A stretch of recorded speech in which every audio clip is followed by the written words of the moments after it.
Hi and welcome. My name is Dave. I'm going to do a comparison video comparing a GFS or Guitar Fetish Telecaster body to a Warmoth Telecaster body. I'm going to go over about 10 different points that I've noticed that you might find helpful as you are looking to build a guitar. I'm an amateur guitar builder, and I started down the track of trying to do a more budget-minded parts caster. But as I got into it and started getting into the quality of the parts, I shifted gears and decided to make something much more significant. And that's why I have two. But before I build these, I thought you might benefit from what I've learned in the two different companies' products. Now, I want to tell you right away, I don't work for either of them. I don't represent in any way or any shape the brands here. Anyway, first thing I'm going to point out is the price. Now, it's obvious if you're shopping at Guitar Fetish, you're usually looking for a really good deal. And if you're shopping at Warmoth, you typically are looking for something of high quality. So let's see where those differences are. The first price point, my first point is price. The Guitar Fetish is Swamp Ash, and it was purchased for $59. The Warmoth is also Swamp Ash, and it was purchased for $175. So where are those differences? There's a $116 difference between the two. Maybe we'll be able to determine what that factor is here. And then I also want to point out that just because there is a significant price difference, depending on what your goals are for your build, either one could work. So just want to let you know that there is a place for each one. Point number two is shipping. Now, they both took pride and care in their shipping. Both were double boxed, both were bubble wrapped, and I think they're both around $13 or $14 to ship. So they both were comparable in their shipping. The deal breaker for me was the weight. The GFS body was advertising its weight as an average of 4.5 pounds. So I thought, well, anything under 5 pounds for my first build would be fine. I know most guitar builders like to keep their bodies around 4 pounds or so. But 5 pounds I could deal with. Anything more I couldn't. And so when I did get the Guitar Fetish body, I took it down to the post office and it weighed in at 5 pounds 5 ounces. So that was not acceptable. And unfortunately, when you purchase from GFS, you have no idea what the weight of the body is going to be until it gets here. Now, I probably could have returned it, but I didn't even bother. Now, if you've been to the Warmoth website, you know that one of the reasons they are such a quality company is they take pictures of the actual product you're looking to buy.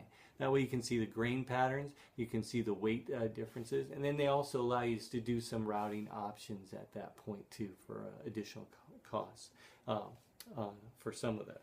So, so the weight was a deal breaker for me. 21 ounce difference. So that's when I started looking for a different body. Point number 4. How many boards are each one built up with? Well, the GFS is built up with 4 boards. I don't know if you can see that here. I'll zoom in. There are 4 boards glued up, and that was interesting to me. So it's you can also see 4 different grain patterns, and again, if I'll zoom in on that. The one that I bought from Warmoth was 2 pieces, and I'll tell you what, it took a real close look for me to be able to tell that they were 2 pieces. Point 5 is the grain.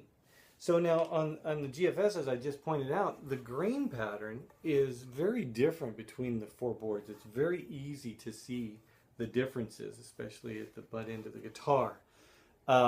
If you were doing a trans paint job, this would not be acceptable at all. And so you wouldn't be buying an unseen body if you were doing a trans paint job. So that wouldn't even be a reason for shopping at GFS. But if you're doing a solid paint job, this would be fine. The Warmoth, again, you know, you're paying more, but they're giving you the visual. They're allowing you to see everything before you buy it, and you get what you see. So that's really significant, and again, it probably justifies the cost. Now the thickness, why would thickness even be a point? And it just happened to be an observation. So I'll show you what I did. I took my calipers, and I put it on here. I'll zoom in, but when I checked at this end, it was right at, it was actually supposed to be 1.75, but this end was 1.87. And so as I checked around, it got thinner, and so the quality seemed to drop dramatically. I don't know if you can see this, but the butt end of the guitar is now measuring in at 175. So the butt end is fine. The front end was actually thicker. I just found that odd because you know, expect it to be the same all the way around. 1.86 at this end. So the thickness varies on this one. As I looked at the Warmoth, it was a I mean, we're talking wood here, but 1.78, and it was in the ballpark all the way around 1.76. So you don't have to worry. It's very flat, I mean, uniformed all the way around 1.75.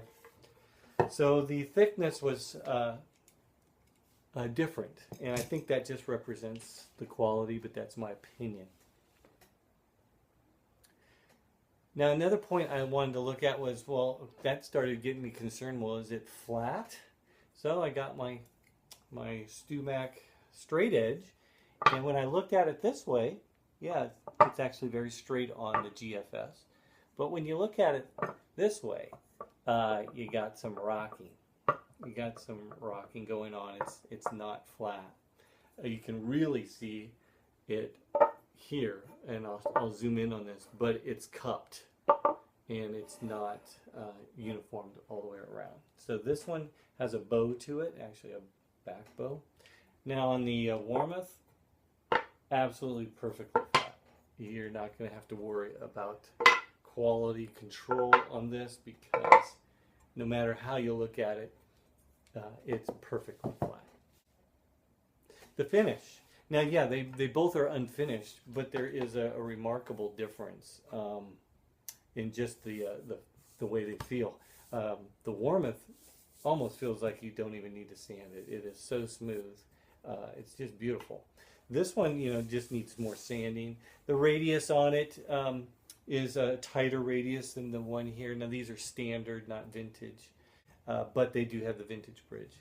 The routing pockets are a little bit rough, you know, as you would expect, but the Warmoth one just seems to have a little bit better finish on it. I noticed it was really rough in the neck pocket. I'll zoom in on that and show you that on the GFS.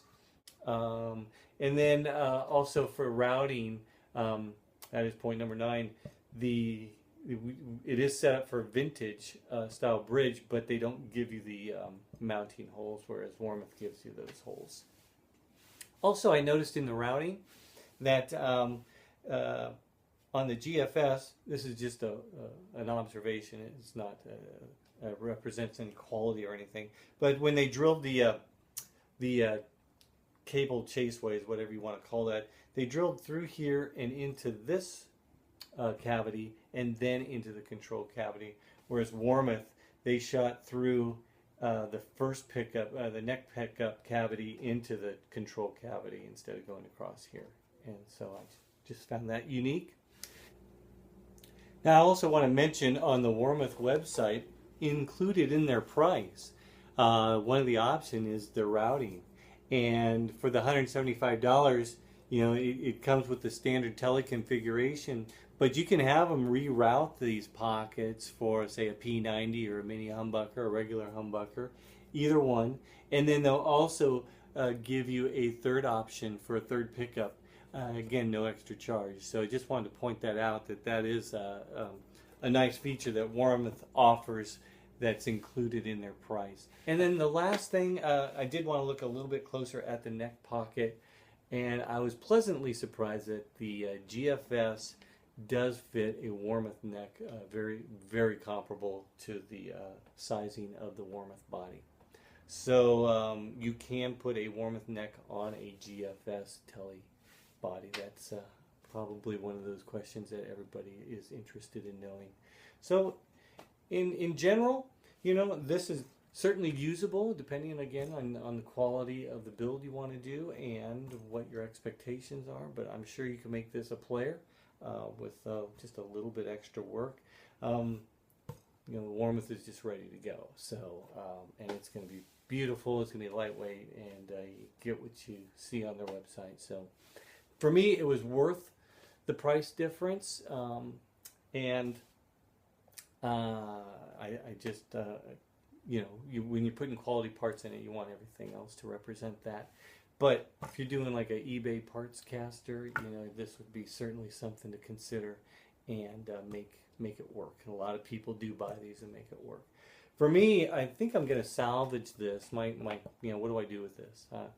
I think because of the weight, it's cause for concern. But so that's where I'm thinking about actually turning this into a thin line. I need to find someone with a 13-inch planer, plane off a 1/4 inch, flatten out the bottom, and then hog out the areas where I can make this into a thin line, and then put a laminate top on it. So that's the goal with this. I mean, I am going to use it. Not gonna throw it away. That's for sure. Hope this was helpful. Time to get busy and build these things. Thanks for watching.